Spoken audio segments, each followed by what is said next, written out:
యేసుక్రీస్తు ప్రభు నామములో మీకు అందరికీ శుభములు.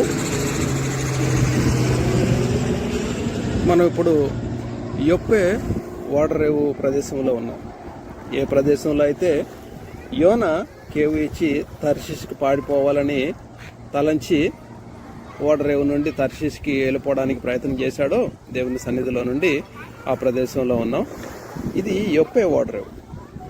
ఇది చాలా పెద్ద ఓడరేవు. ఇజ్రాయెల్ దేశంలోనే అతి పురాతన ఓడరేవు. ఇప్పుడు మనం పైన చూస్తున్నదంతా యొప్పే పట్టణం. యొప్పే పురాతన పట్టణం పైన చూస్తున్నాం చూడండి. మనం కొండ మీద పట్టణం ఇది యొప్పే పట్టణం. ఇది యొప్పే ఓడరేవు. లోపలికి చాలా దూరం ఉంది. చాలా పెద్ద ఓడరేవు ఇది. అతి పురాతనమైన ఇజ్రాయెల్ దేశపు ఓడరేవు. ప్రస్తుత దినాల్లో ఇది మత్స్యకారుల కొరకు వాడబడుతుందే కానీ ఓడల ప్రయాణం కొరకు ఇది ప్రస్తుత దినాల్లో వాడబడట్లేదు. ఎందుకంటే ఇది ప్రస్తుత దినాల్లో సరిపోయే అంత పెద్ద ఓడరేవు కాదు. ఇది పురాతన కాలంలో ఆ ఓడలకి అంతా కూడా సరిపోయింది. ఇప్పుడు ఓడలకి ఇది సరిపోదు. కాబట్టి పెద్ద ఓడరేవులు నిర్మాణం జరిగింది. ఫాట్ సైడు పెద్ద పెద్ద ఓడరేవులు ఉంటాయి. కాబట్టి ఇది మత్స్యకారుల కొరకు వాడబడుతుంది.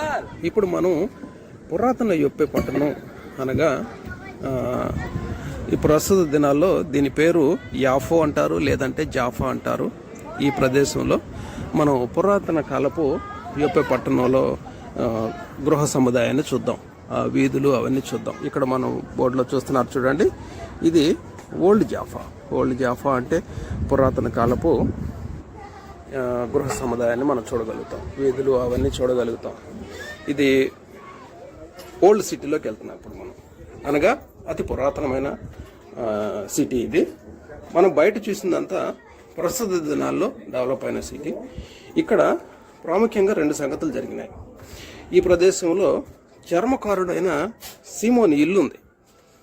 అక్కడే అపొస్తల కార్యములు 9వ అధ్యాయంలో దోర్కాను మారుపేరు కలిగిన తబితాని చనిపోయినప్పుడు, కాయలాపడి చనిపోయినప్పుడు పేతురు ఆమెను లేపుతాడు. అపొస్తల కార్యములు 9వ అధ్యాయం 38వ వచనం నుంచి చివరి వరకు మనం ఈ సంగతి వృత్తాంతం చదవచ్చు. ఇప్పుడు ఆ గృహానికి వెళ్తున్నాం. అదే సమయంలో అక్కడే ఇంకొక సంగతి జరిగింది. ఏంటంటే పేతురు చర్మకారుడైన సిమోన్ ఇంటి దగ్గర ఉన్నప్పుడు మధ్యాహ్నం 12 గంటల సమయంలో ఆయన ఆకలి కొని ఉన్నప్పుడు ఇంటి వారు భోజనం సిద్ధపరచుండగా ఆయన ఆకలి కొని ఉంటాడు. ఆయన మిద్దికి వెళ్ళి ప్రార్థన చేసుకుంటూ ఉంటాడు. ఆ సమయంలో జరిగిన సంఘటన ఏంటంటే 3 మనుషులు ఆయన కొరకు వస్తారు. వారు కైసరియా నుండి వచ్చారు. కైసరిలో ఇటలీ పటాలం మీద శతాధిపతిగా, ఇటలీ పటాలంలో ఒక శతాధిపతిగా కైసరియాలో కొర్నేలి ఉన్నాడు. కొర్నేలి దేవుని ప్రత్యక్షత ద్వారా ఆయన పనివారుల 2 సైనికుల్లో ఒక భక్తి గల సైనికుని ఇచ్చి పేతురు కొరకు పంపిస్తాడు. అది దేవదూత ద్వారా ఆయనకు చెప్పబడిన సంగతి. వారు వచ్చినప్పుడు పేతురు మిద్ది మీద ప్రార్థన చేసుకుంటూ ఉంటే ఆయనకు కలిగిన దర్శనం మనకు తెలుసు. అపోస్తల కార్యము 10వ అధ్యాయంలో ఈ వృత్తాంతం అంతా చూడొచ్చు. ఈ సంగతి అంతా కూడా జరిగింది ఇక్కడే. ఇది చర్మకారుడైన సీమోని ఇల్లు. శిథిలావస్థలో ఉండబట్టి ఇది మూసివేయడం జరిగింది. ఇక్కడ స్పష్టంగా మనం పేరు కూడా మనం గమనించవచ్చు. ఇది బైబిల్ పండితులు చారిత్రాత్మకమైన ఆధారాలతో ఆర్కియాలజిస్టులు కనుగొనిన స్థలం. ఇది పురాతన కాలపు ఫోటో, పాతకాల ఫోటో. అంతేకాదు స్పష్టంగా ఇక్కడ రాయబడడం జరిగింది చూడండి. ఇదంతా మనం చూస్తాం. తబితా గురించి వృత్తాంతం రాయబడింది. చనిపోయిన తబితాని లేపడం అనేది పేతురు. తర్వాత అపోస్తల కార్యంలో 10వ అధ్యాయంలో జరిగిన సంగతి అంతా కూడా ఇక్కడ మనం చూస్తాం. దేవుడు స్పష్టంగా ఖచ్చితమైన ఆధారంతో మనకి ఇక్కడ ఈ సజీవమైన సాక్ష్యాన్ని ఇంకా మన కొరకు దేవుడు ఉంచాడు.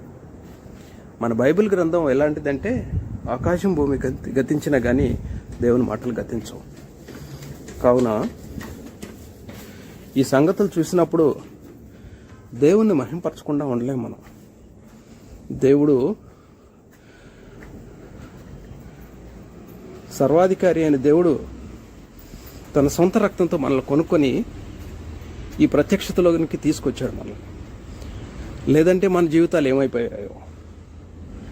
దేవుడు ఆశ్చర్యకరమైన ఈ యొక్క ప్రత్యక్షతలోకి సర్వ సృష్టికర్త అయిన దేవుడు మనల్ని ప్రేమించి ఆయన సంగతులన్నీ మనం తెలుసుకోవడానికి గొప్ప భాగ్యాన్ని కలుగజేసి దేవుడిచ్చిన ధన్యత. తర్వాత ఇప్పుడు పేతురు ప్రార్థన చేసిన ప్రదేశానికి వెళ్తున్నాం మనం. పేతురు ఆ ప్రదేశంలో ప్రార్థన చేశాడు. అక్కడే ప్రత్యక్షత ఆయనకి జరిగింది. ఆకాశం నుండి దుప్పటి, 4 చెంగులు కలిగిన దుప్పటి వంటి వస్త్రం ఒకటి భూమి మీదకి దిగిరావడం పేతురు దగ్గరికి. దాంట్లో చతుస్పాద జంతువులు, పాకే పురుగులు, ఆకాశ పక్షులు ఉండటం పేతురు చూస్తాడు. దేవుడు ఏమంటాడంటే వీటిని చంపుకొని తినమంటాడు. అయితే పేతురు ఏమంటాడంటే, ప్రభువా నేను ఎప్పుడైనా అపవిత్రమైనది నా నోట పెట్టానంటే, దేవుడు ఏమంటాడంటే దేవుడు పవిత్రపరిచిన వాటిని నిషిద్ధమైనదిగా ఎంచుద్దంటాడు. అనగా ఆయన ఉద్దేశం ఏంటంటే అన్ని జనులను కూడా రక్షించాలనేది దేవుని ఉద్దేశం. అన్ని జనులకు కూడా నువ్వు సువార్త చెప్పాలి అనేది దేవుని ఉద్దేశం. మనకు ఎదురుగా ఒక పెద్ద చర్చ్ కనపడుతుంది చూడండి. ఇది అతి పురాతనమైన చర్చ్, చాలా పెద్ద చర్చ్. ఇక్కడ చాలా గొప్ప కట్టడం నిర్మించారు.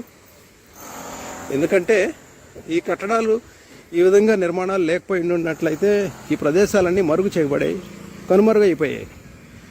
అందుకని దేవుడు ఇంకా మన కొరకు మనము సజీవంగా ఉన్నప్పుడే వీటన్ని చూసి మనము దేవుణ్ణి మహింపరచాలని దేవుడు వీటన్నిటిని మన కొరకు ఉంచాడు. అయితే ఈ ప్రదేశంలో, ఈ చర్చి నిర్మాణం చేయబడిన ప్రదేశంలోనే మెద్ది మీద ప్రార్థన చేసింది పేతురు. ఇక్కడే ప్రార్థన చేసినప్పుడు ఆయన కలిగిన దర్శనం ఇక్కడే 3 మార్లు దర్శనాన్ని చూస్తాడు ఆయన. ఇది జరిగిన సంఘటన ఇక్కడే. చర్చి లోపల ఒక పిక్చర్ను కూడా చూస్తాం మనం. ఆ పిక్చర్లో స్పష్టంగా ఏమి చూస్తామంటే చతుస్పాద జంతువులు, పాకె పురుగులు ఇట్లాంటివన్నీ కలిగిన ఒక దుప్పటి వంటి వస్త్రం ఒకటి 4 చెంగులు కలిగింది. అది ఆకాశం నుండి దిగడం అనేది అక్కడ ఒక పిక్చర్ చూస్తాం మనం. దేవుడు చేసిన కార్యానికి ఆధారాలు ఇవన్నీ, నేటికి సజీవమైన సాక్ష్యాలు ఇవన్నీ. వాటిని చూసినప్పుడు దేవుని మనం మహింపరచకుండా ఉండలేము. దేవుడు మనల్ని ఎంతగానో ప్రేమించి తన యొక్క మహాకృప చేత రక్షించి ఇంకా కూడా సజీవంగా ఉన్న ఆధారాలతో దేవుడు మనల్ని ఆత్మీయంగా ఇంకా కూడా పోషిస్తూ విశ్వాసతలోకి మనల్ని నడిపిస్తున్నాడు. ఇప్పుడు ఈ చర్చిలో చూద్దాం చూడండి.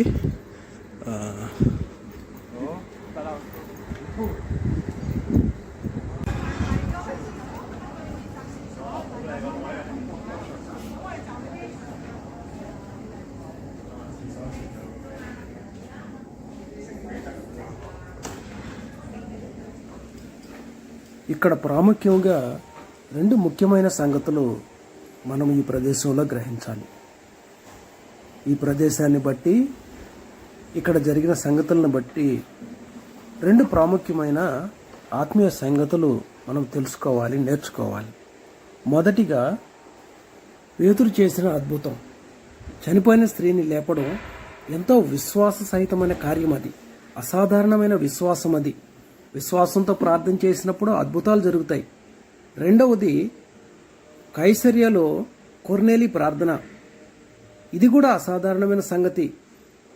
కొర్నేలి ప్రార్థన అంతగా వినపడడానికి, పరలోకము నుండి దేవదూత దిగి రావడానికి ప్రాముఖ్యమైన సంగతి ఏంటంటే, కారణం ఏంటంటే అతని యొక్క హృదయ స్థితి. యథార్థ హృదయముతో ప్రార్థించే వారికి దేవుడు ఎల్లప్పుడూ తోడై ఉంటాడు. యథార్థ హృదయులకు వారి ప్రార్థన ఆలకించబడి జవాబు ఇవ్వబడుతుంది. కావున ప్రియమైన సోదరి సోదరుడా, యథార్థమైన భక్తి, యథార్థమైన హృదయం కలిగి ఉండాలి. మన ప్రార్థనను బట్టి అసాధారణమైన సంగతులు మనం చేయగలుగుతాం. విశ్వాస సహితమైన ప్రార్థన అసాధారణమైన సంగతులు చేయగలుగుతుంది.